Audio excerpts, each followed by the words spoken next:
Recording is started. Okay, so like I said, welcome to our first international student online discussion for winter 2021. My name's Hannah, and I'm a student staff with the International Student Experience team. And me and our guest speakers are super excited to have you here and share some knowledge about finding work in Canada. First, we'd like to start off with a land acknowledgement, and you may experience these land acknowledgements quite frequently during university-related presentations. So the University of Waterloo is on lands that are deeply connected to the Indigenous peoples who have historically lived and who are currently living in this territory. These groups include neutral Anishinaabeg and Haudenosaunee peoples. The University of Waterloo is situated on the Haldimand Tract, the land promised to the Six Nations that includes 10 kilometers on each side of the Grand River. And you can see in the infographic here, the green highlighted areas of this map are the Haldimand Tract, and the orange highlight here is the current territory where it's the Indigenous Reserve, the Six Nations Reserve. On our agenda today, I'll briefly go over some housekeeping items, and then we'll get into our guest speakers' presentations, and I'll give you a survey link to fill out towards the end of the presentations, and then there's also a prize draw.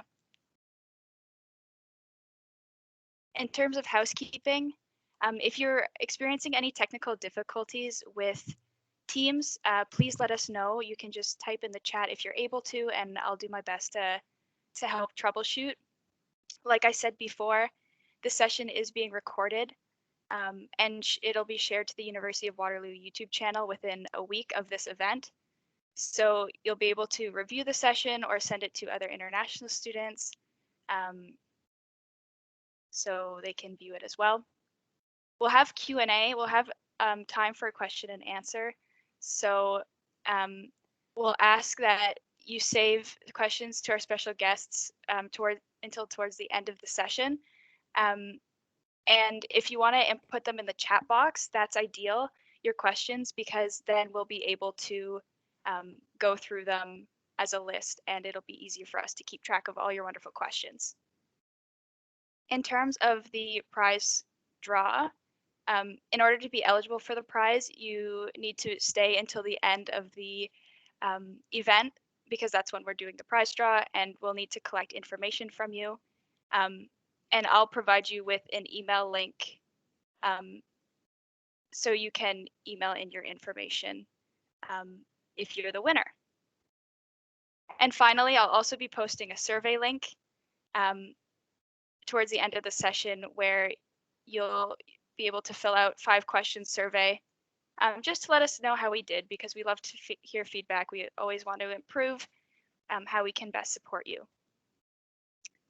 And in terms of conduct, I just want to put out a reminder that today's session is intended to be a safe and inclusive space for all students. So racist language, bullying, harassment, and any other behavior that risks harming other individuals will not be tolerated. With that being said, I really hope you enjoy the content that's coming up. So first, we'll be hearing from our very first guest speaker about work search tips and tricks, and I'll let them introduce themselves and start their screen share. All right.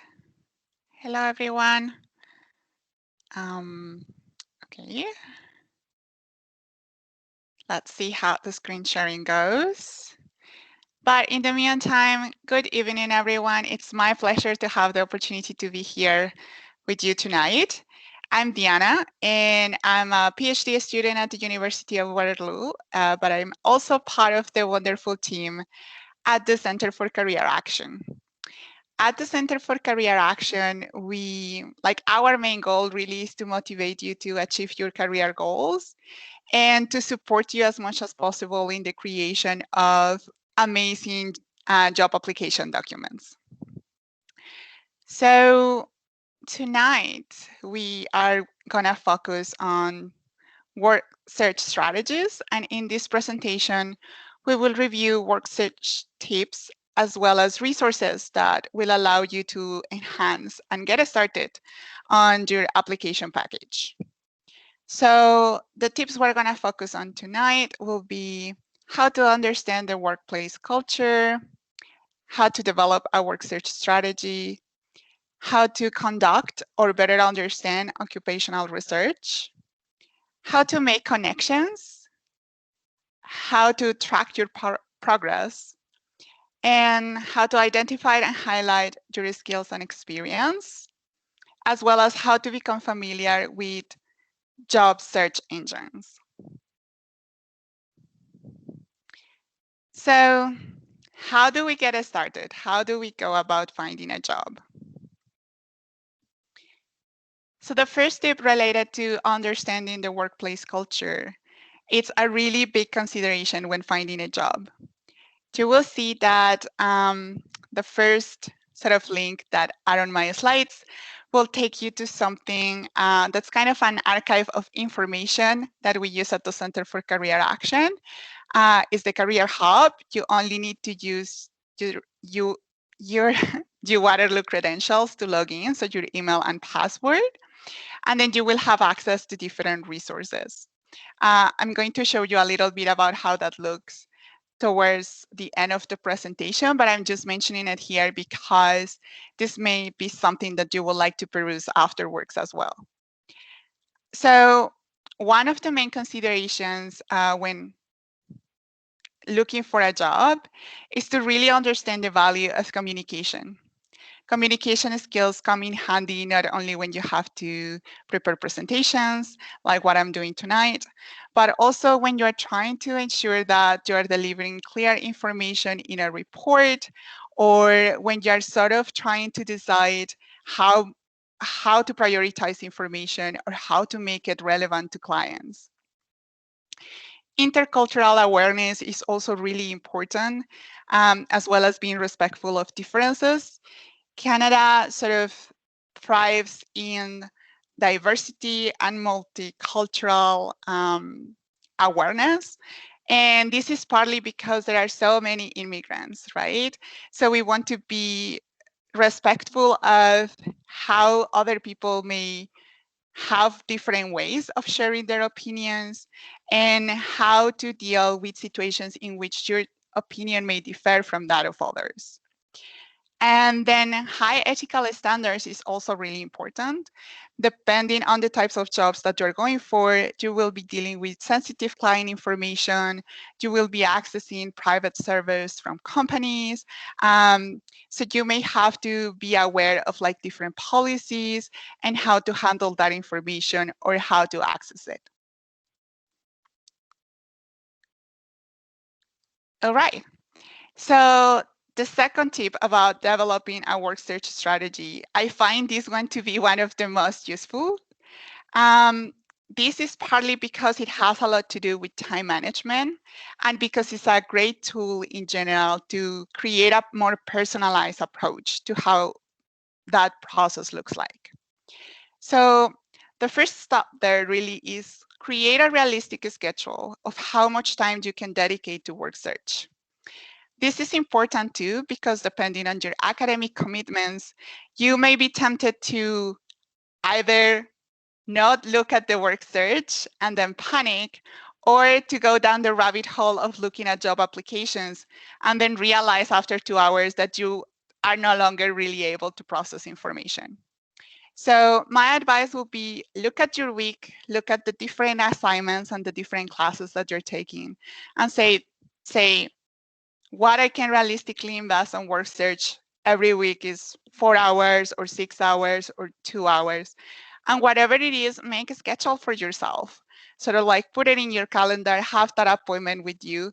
I usually recommend try not to stay on the job search for more than an hour and a half in a row, just because it can get really overwhelming and you may just start getting distracted.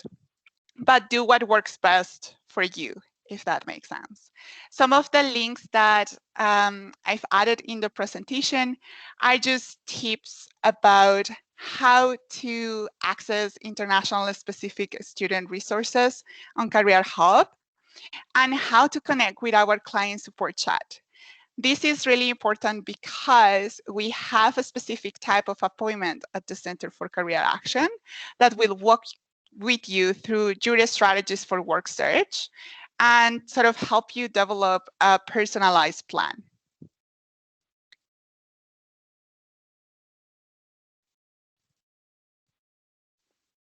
All right, so tip number 3 is conduct occupational research. So occupational research or job market research really is when you better understand what the different requirements are in different positions. So the idea is that to start thinking of what companies exist within your field or a related field of interest, what jobs require the skills that you are developing throughout your degree or that you've developed in previous degrees, previous volunteer positions, because your experience comes from different places and you want to make sure that you are highlighting that experience. We have really great resources at the CCA as well that can help you get started with that. One of the best or the most informative I find really is to attend employer info sessions. So when you go to Waterloo Works, if some of you are familiar with that, we will also see a little picture of what that looks like in a second. But when you go to Waterloo Works, you can look at all our events. And some of the events are often related to employer info sessions, and that will allow you to gain a better sense of what are those jobs like? What are employers looking for? It will also give you the opportunity to talk to recruiters and better understand kind of like what their priorities are. Thinking about what employers are looking for, it's really important as well when you're sort of prioritizing the information in your application package. But it's also good to keep in mind as you are sort of thinking through your own values and interests. Employers will often take a look depending on the types of jobs that you're looking for. Technical skills like analytic skills and problem solving, the ability to extrapolate from particular data. But they also really value professional transferable skills. Skills like what we were mentioning before about excellent communication skills. And this has to do both with your ability to maybe speak to clients or speak to the public and also create good informative reports and documents. This has things to do as well with your ability to brainstorm. So we all have different ways in which we like to showcase our opinions and expertise. So sometimes, even if you don't feel comfortable participating, it may be useful for the conversation, or you may send an email to your team afterwards saying like, these are my reflections about the meeting, or these are my reflections about our discussion earlier. And that's something that employers really value, having that engagement with your team. I have also added a couple of links on Ontario's labor market, just for you to have a sense of statistics, if that's something that's really important for your work search. And employability skills basically lists the different skills employers have mentioned they are looking for by field or area of expertise. So those may be a couple of links that you will be interested in checking out. So this is what I was talking about from Waterloo Works. This is how it looks once you go through the link that I have attached on the presentation, which is www.waterlooworks.uwaterloo.ca. And you enter your What I Am credentials. You will be able to see your dashboard.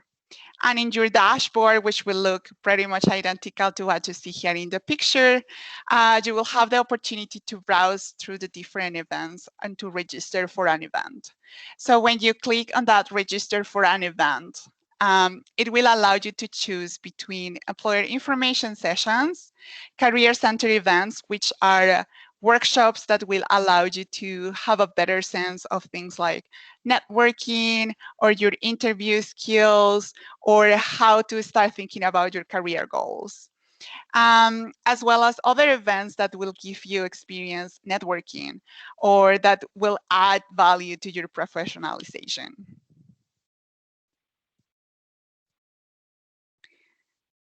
All right, so tip number 4 is about making connections. So making connections has a lot to do with understanding and creating a conversation with the people that you have around you in the community. Sometimes that takes the form of understanding networking. Sometimes if you are at a conference or if you are at a professionalization event, you want to take advantage of the connections that you can create with the people who are attending with you. But sometimes this takes other forms. It's about what are your classmates working on? Who do your classmates know? If sometimes you are stuck thinking about what kind of companies work in your field, it may also be about maybe asking a prof something like, I'm really interested in this type of research, or I'm really interested in making an impact this way, but I would like more information on what companies are working on it. So it's good for us to sort of start identifying the network strategies that work for us and that we feel most comfortable with. And then another important piece on that making connections part is start developing and getting comfortable with your self-introduction. So it's always this idea, if you were to be in an elevator with someone who could be a prospective employer or a researcher in your field, or maybe just a colleague, and they ask you, what do you do? That you have a good answer for that question.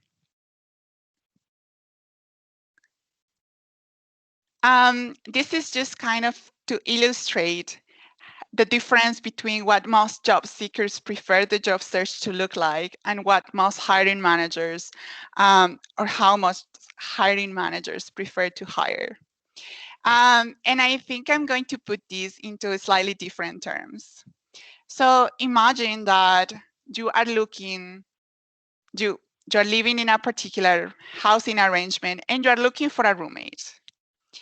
So chances are that while looking for a roommate, the first thing that you're going to do is to ask your friends at school or your classmates if any one of them is looking for accommodations.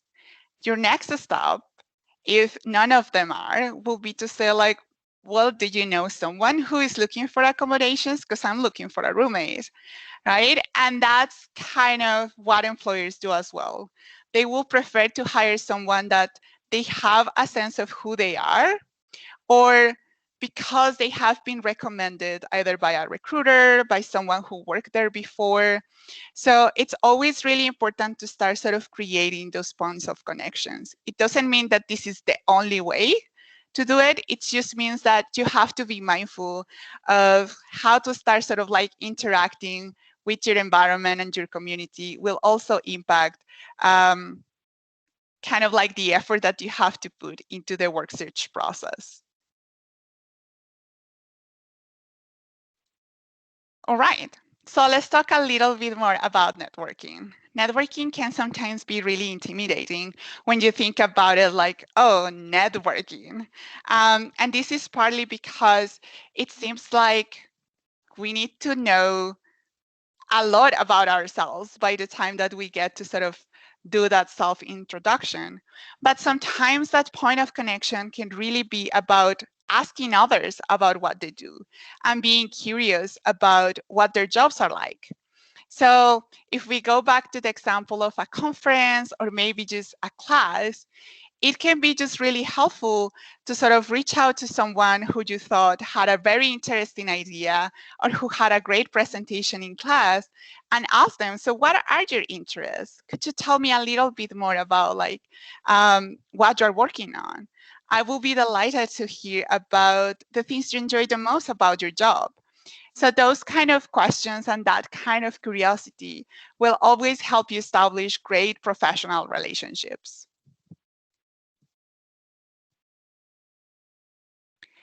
All right, so tip number 5 is track your progress.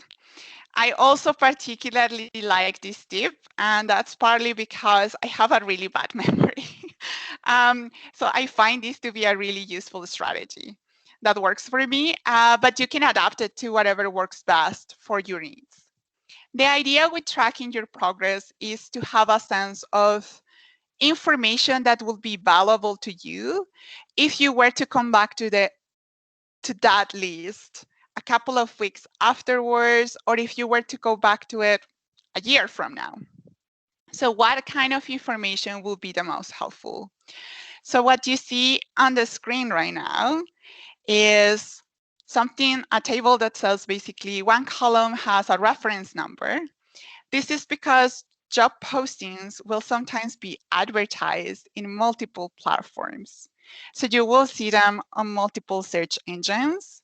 And sometimes after you're making a very exhaustive list, you're like, wait a minute, did I apply for that job already? So it's good to have the number just to make sure that you are not sending multiple applications for the same job. Under the organization column, what I like to do is to put the name of a company that I'm interested in, that someone has mentioned, or that I've somehow heard about. Something that it's kind of like a funny anecdote is in one of the magazines, I think it was Business Insider, a couple of years ago, they were talking about entrepreneurship and they mentioned several tech companies. And a couple of weeks after I saw that magazine, I was talking to a friend and they were looking for a job in the tech sector. And we started talking. And after I heard what he was telling me about that he wanted to do or the kind of job that he wanted to have, I was like, you know what? That sounds a lot like what this company is doing. Why don't you apply for a job there? And after sort of like working together on like that research process, he applied for a job and he's working there now. So it's just something that can be valuable for you, but it can be valuable for your friends as well to sort of keep in mind. That C column of point of contact is where I write information of, do I know anyone who's related to the company? So if I went to an info session, I will put the name of the presenter or the recruiter. If I hear about them in a particular magazine, but I had the chance to follow up with someone who worked there before, or maybe with a prof who knows someone who works there or worked there. So I will write down that name just to follow up and ask any questions that I may have about that workplace. Then for column D, I like to write down the skills and knowledge that I will be using or that I'll be expecting to be used or to deployed in that particular job. That just helps me because it makes it easier when I want to create a resume or a cover letter for that job. So I write some of the things that will be a priority for me in that particular job based on the job application and on my own skill set. On column E, I like to ask the question, do I need more information? Is there something I want to ask, maybe from my point of contact? Or is there something I need to do research online to learn more about how this works in this company?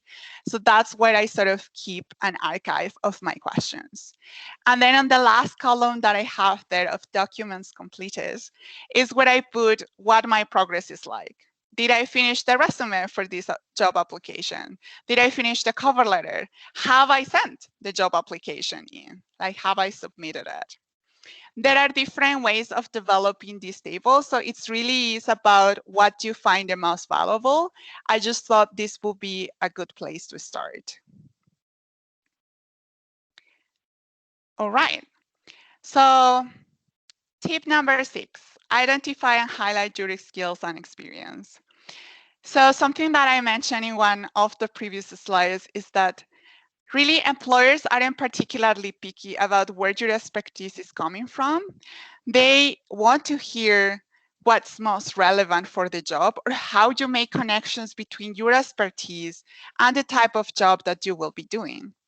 And you have come like so far already. You have so many experiences, be from projects in high school, from volunteering in high school, maybe from clubs at your previous school, from different research assignments and reports, different competitions.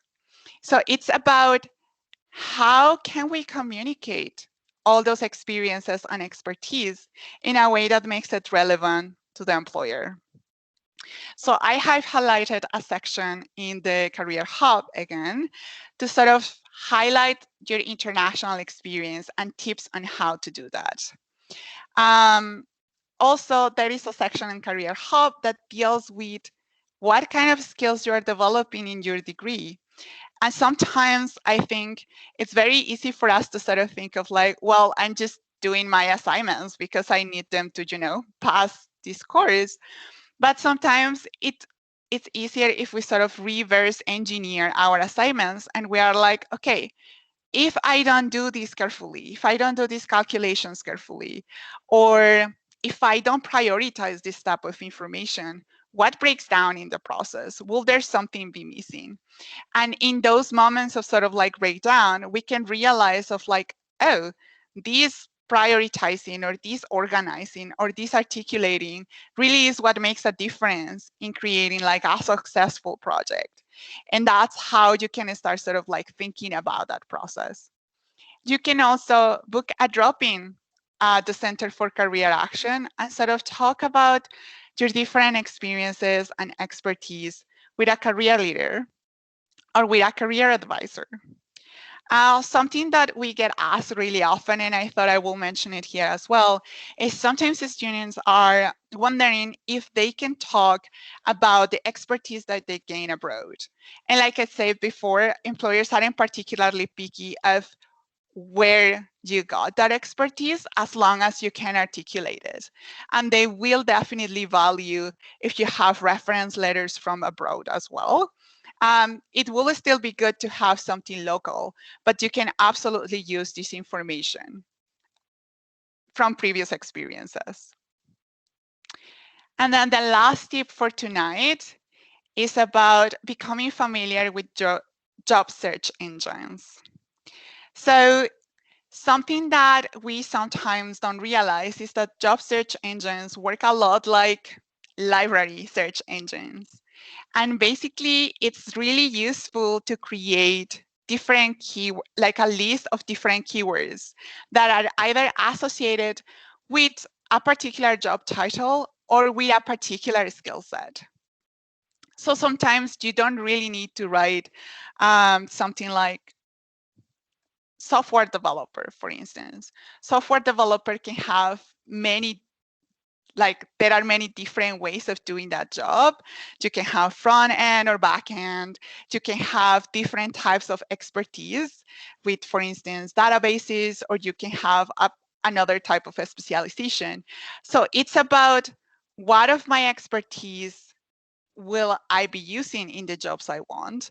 Or what kind of expertise is the one that shows up the most in the jobs I want? And make that list of keywords and then use them to sort of narrow down your search as you go looking for jobs. I have also suggested some search engines that you can start trying. And I want to show you an excellent tool to sort of like get you started on thinking about those keywords. So if you have LinkedIn account or when you sign up for LinkedIn, you can search the University of Waterloo. So you can put the university name on the search bar. And once you find that, you can take a look at our alumni. I generally advise students that come for appointments to narrow down the search to the last 10 years or 15 years. So just so that it's not so overwhelming. And then you can actually put the title of your degree. right into that search bar. And you can start looking at what people with your degree or who graduated in your particular major are doing, what kind of jobs, what kind of jobs they hold right now, what kind of skills are they listing. And this is really useful as well if you are considering networking. It can help you sort of start creating a connection. And if you feel comfortable with something that we call an informational interview, which is when you sort of reach out to someone that you don't know, and you may ask them a little bit about their job. What kind of skills do you use in your job? What kind of things do you enjoy the most in your job? You can book an appointment and we can talk about that in more detail.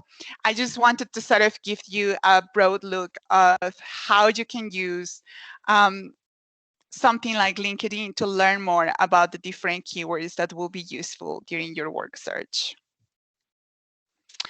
All right, so the next part of the presentation, I won't really go into detail, but I wanted to add it in case you are looking to start preparing your application package.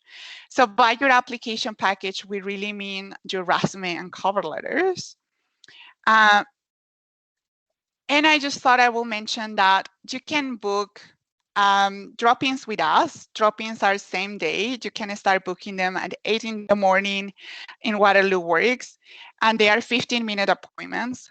But we have longer appointments, so you can get into the appointment section.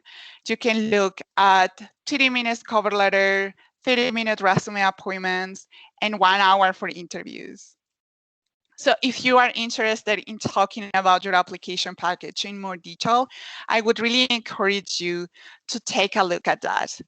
I gave you a more in-depth overview of our schedule there as well for the drop-ins, just so that you have a sense about when you can expect to book with us or to see us.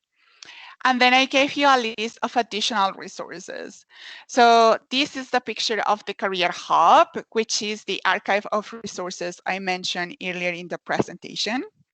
And this is a short explanation on how to log in and start looking for different resources. Once you log in, the sections that you're going to be using the most is the Apply Interview section, in which you will be able to see tips and resources for resumes, cover letters, and interviews. But something else that's really useful for students is to take a look at the My Degree and Skills section. There we have a worksheet exercise to start kind of like unveiling those skills that you're gaining in your degree. And then the final section that you may find useful as well is the Find Work section, where we have a little bit more detail and a little bit more nuance on some of the tips that I've mentioned tonight. Then you can also connect with our live chat if you're having trouble booking by yourself on Waterloo Works, or if you're not really sure what type of appointment or drop-in is the right choice for you. They will be really helpful, and I have a link here, but you can also just a link here directly to the live chat, but you can also just look for us at uwaterloo.ca/career action. And there we have a link as well to how to connect with our service desk. There is also a recommendation to take a look at the different events and workshops that we offer at the Center for Career Action. So this is kind of like how the calendar would look for you on Waterloo Works. When you log in with your credentials and you go and take a look at the events section, this is what it will appear. You will be able to see exactly at what time and what day things are happening. So that is easier for you to sort of like fit them into your academic commitments. And we have a great variety of events and professionalization workshops that you may find useful. And then this is just an invitation. If you're interested in starting connecting with employers, you can still register for the P4E Career Fair. So the career fair is taking place next week, Tuesday, February 2nd, and you can register until tomorrow at midnight. So if you're interested on starting to connect with different employers or with different sections of the school that can offer you support, please make sure to register. And yes, I think that's really where I sort of wanted to end the presentation. I'm going to stop the presentation now, but if you have any questions, I would love to hear them. Yes, if you have any questions, feel free to type them out in chat. I know we had one about if we'd be getting the slides, if students would be getting the slides, and I said yes. We'll make sure that everyone in attendance receives them, and hopefully we'll find a way to get the links that you posted to the people who are watching the recording as well. So feel free, if you have questions, type them out in chat. But we'll have Jessica get set up as well now.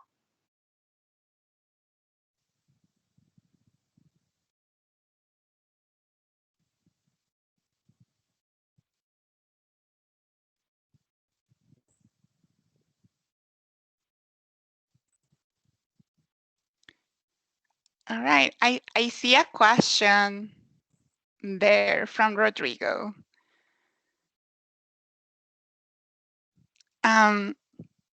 Sorry, I don't know what's up with my voice all of a sudden. Yeah, the question is, how many hours can I work on campus as a graduate student? So this is something that your grad coordinator may be better prepared to answer for you, because it really varies.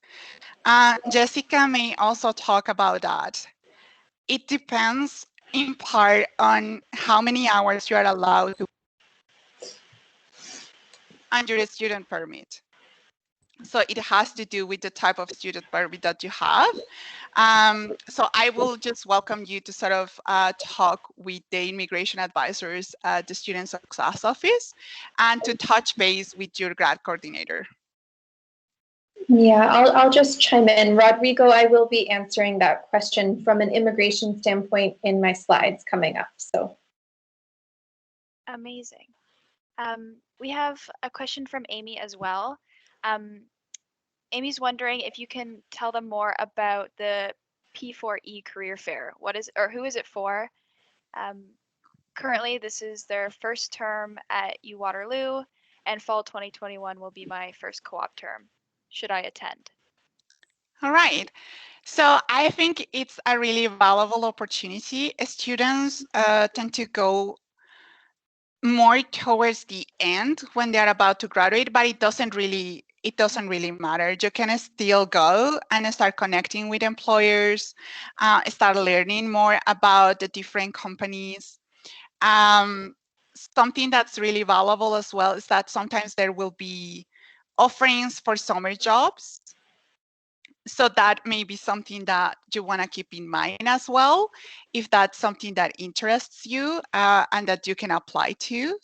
So P4E really means Partnership for Employment.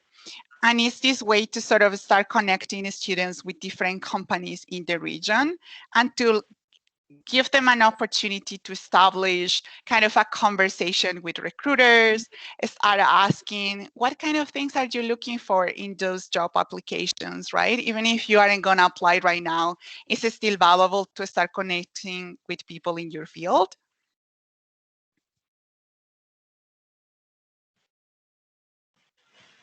Thank you so much. For the sake of time, I think we will continue on with Jessica's presentation. But if anyone has any more questions for our previous presentation, please just type them in chat and we'll try to get to them after. Go ahead, take it away, Jessica.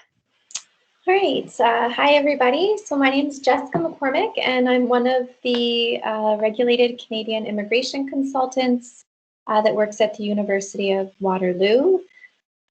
Under normal circumstances, we are housed in the Student Success Office, which is in South Campus Hall, very close to the Tatum Center. But right now, we're all working from home. So I'm going to just dive right in, and a little bit of what I'm going to talk about today is mainly focusing on what documents do you need to work in Canada, and then what are the hour limitations. This is a very kind of straightforward presentation. If this is something that you'd like more information about, you are always welcome to book an appointment with us, and I'm going to discuss how to do that at the very end of the presentation. So as an international student, what documents do I need to work inside of Canada? So you'll need a study permit. A valid study permit is going to be required to work during your study terms and your scheduled break periods. That study permit must state that you can work on or off campus. Sometimes study permits say nothing at all, and that means that you wouldn't be able to work. Sometimes they have restrictive conditions. For example, not allowing you to work in the healthcare sector or the childcare sector. Sometimes if you had to do English studies before your program began, it might state that you can work on campus, but not off campus. So don't just assume because you have a study permit and may have been issued a SIN that you are okay to work. It's really important that you review the conditions and remarks on your study permit to make sure that you've got that full working authorization. And if your study permit doesn't have that, don't panic. This is something that we can revise by either applying for an amendment of your study permit or a change of conditions. And this application process will vary based on the reasons why you might have that restriction. However, you will not be able to work until you receive that new study permit with the working authorization. So if that's something that you're noticing, then definitely touch base with us sooner rather than later, because these processes can take between 3 to 4 months. So you wouldn't want to lose an amazing job opportunity if you don't have the proper working authorizations. So that study permit, like I said, is only required for working if you're working during a study term or a scheduled break period. So really that's the most applicable document for a regular student. A regular student would not require an additional permit to work. Then we have a co-op work permit. So a co-op work permit is only required by those who are in a co-op program. So you might have a degree required co-op work term, or many of them, or maybe you're in GPDA program and you have an internship. So that co-op work permit is going to be required for you to complete those work terms inside Canada. So a regular student would have just the study permit, and then a co-op student would have both a study permit and a co-op work permit. So that study permit, again, is just for during your study terms and during your breaks. And then if you're also a co-op student, you'd need a co-op work permit for your work terms. The co-op work permit can only be used for those degree required work terms. You wouldn't be able to use that during your study terms or after completing your program. So, and then another document that you would need to work inside of Canada is a social insurance number. So it's not a legal requirement from an immigration standpoint to have a social insurance number to work. However, it is from most employment standards to have a SIN in order to be taxed for the income that you earn in Canada.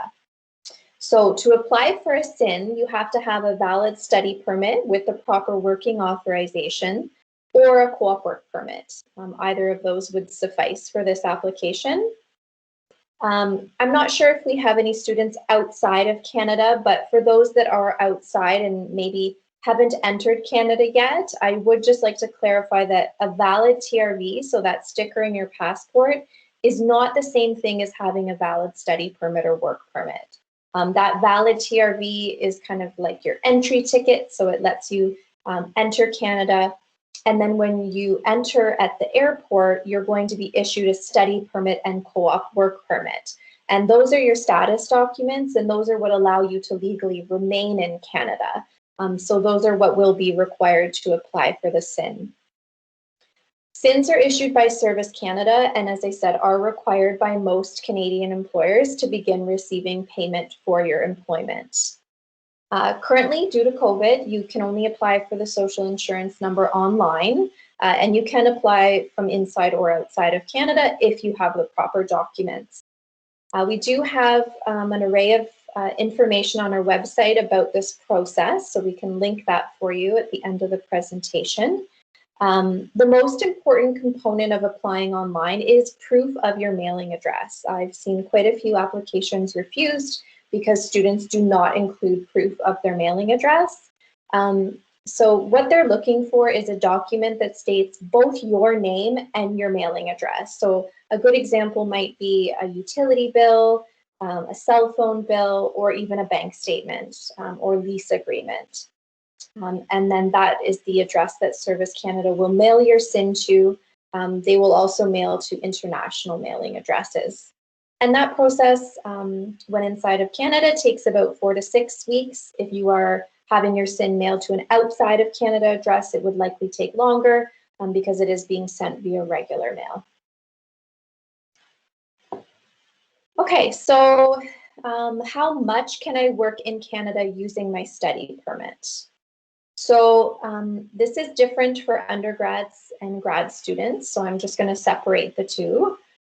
So for an undergrad student, during your study term or your co-op work term, you can work 20 hours per week off campus plus an unrestricted of hours a week on campus.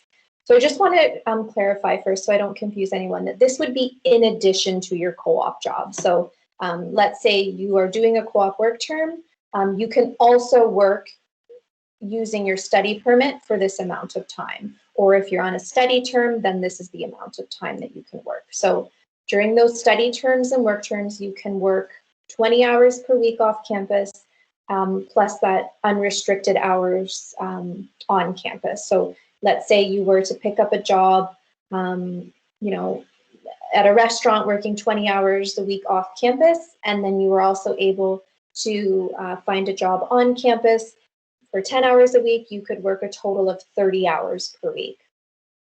In order to take advantage of these working policies, you must be studying full-time. So that's at least 1.5 units. Part-time, however, is acceptable in your final term only or on a co-op work term. So for example, your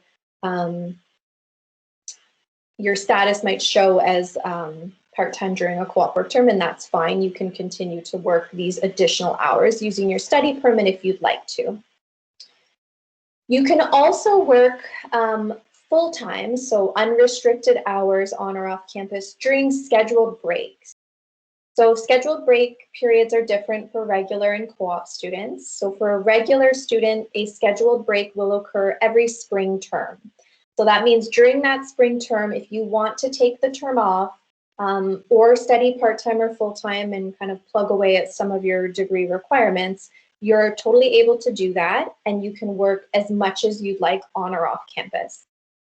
If you are a co-op student, scheduled breaks are sort of far and few between. So they are only going to occur if they are built into your original co-op sequence, which typically means that they would fall within your first year. If you change your sequence or end up having to, take time off because you can't find a co-op job, unfortunately, that doesn't turn that term into a scheduled break, and you wouldn't be able to take advantage of this policy. For both regular and co-op students, scheduled breaks do occur in between terms, though. So sometimes in between a term, there will be more than, a couple of days. You might find that over the winter holidays, you get 2 or 3 weeks off.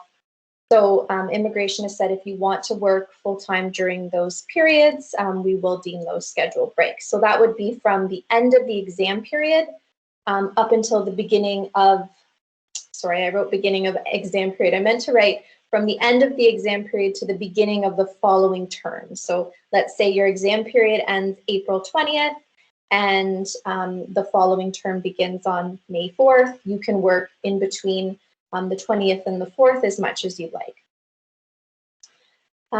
There's also weeks off throughout your study terms during fall break in October and reading week in February. You're also allowed to work full-time in between those breaks. Okay, so then for grad students, things are a little bit different. During study terms or if you're on a co-op work term, you can work that additional 20 hours a week off campus plus 10 hours a week on campus. I believe Rodrigo had asked about how much you can work on campus. So the 10-hour-a-week restriction does not come from immigration. It actually comes from the Ontario Council for Graduate Students. I believe this number is flexible depending perhaps on your department or the setup of your program. So it is a great question to, if you have an opportunity to work more than this and you want to double check with someone, that person would be your grad coordinator. From an immigration standpoint, there's no restrictions on on-campus work at all. And for grad students to work those hours, they must also be studying full-time, although part-time would be acceptable in their final term or be on a co-op work term. So scheduled breaks for graduate students do not exist. Unfortunately, there's no scheduled break periods. However, if you wanted to take advantage of working full-time in those sort of in-between term periods or during the reading week or fall break, you're absolutely welcome to do that. Okay, so just wanted to give everyone an update on how we're offering our services during COVID. So you can book same-day appointments during the week. You would book those through Portal, and you would book them, registration starts at 8 a.m. each day. So you can sign up as early as 8 a.m. for that day. We are offering our appointments either over the phone, or you can also do a video call via Microsoft Teams. It's absolutely your preference. After you sign up for your appointment on Portal, you will get a notification email from the center, and it will include a link to our web form where you'll need to upload your immigration documents, so your passport and your permits and your visas, as well as clarify your preferred method of contact. So if you want us to phone you, you provide your phone number, and if you want Teams, you provide your email and we will send along a meeting invitation. We also offer follow-up appointments, so maybe you've communicated with a consultant before, either via an appointment or even email, or you've attended a session, and you'd like to keep communicating with that particular consultant, you're more than welcome to do that. You can email them directly to request a follow-up appointment. In that email, it really helps if you can include your full availability as well as your student number, and then they'll do their best to fit you in as soon as they can.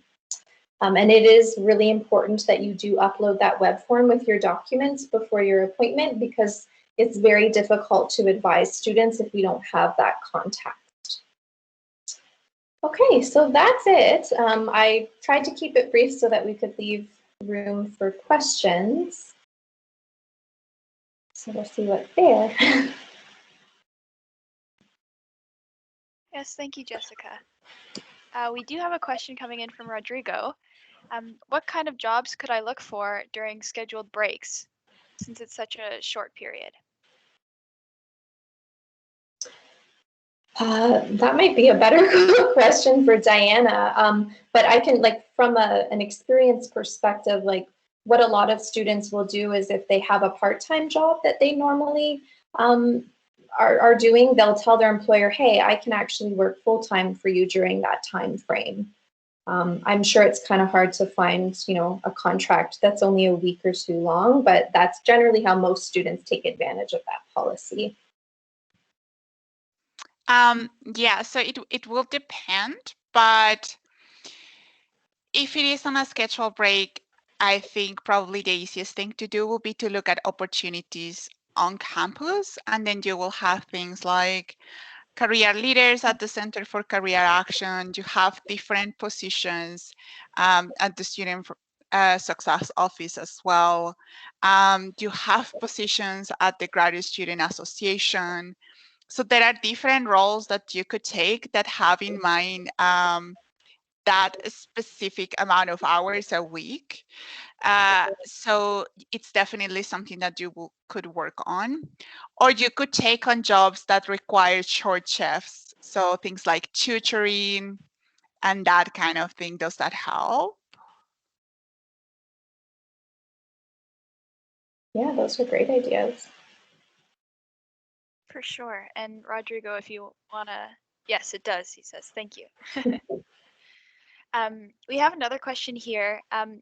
Just to be sure they heard you correctly, or Jessica correctly, did you say that grad students have no restrictions to working on campus from an immigration standpoint, but we should still check with our grad coordinator? Yeah, that's exactly correct. So immigration does not restrict on-campus work at all. You can work as much as you like. That 10-hour-a-week restriction does come from the Ontario Council for Graduate Students. My understanding is this, policy is, fairly strict, but some students, depending, I guess, on, their load of work that they might have, may be able to work a couple extra hours here and there. So you can always check in with your grad coordinator about that. And then I think Rodrigo's asking a follow-up question to that. Yes. So Rodrigo's asking if he's not working off campus, can he work more than 10 hours on campus? So, Rodrigo, I just want to clarify that in order to work as an international student on and off campus, it's not one or the other. You can do both. You could work 20 hours a week off campus plus 10 hours a week on campus. However, if the fact that you're not working off campus, impacts that 10-hour-a-week restriction from the OCGS standpoint or the Ontario Council for Grad Students standpoint, that's not something I'm aware of, and that's more of a conversation to have with your grad coordinator.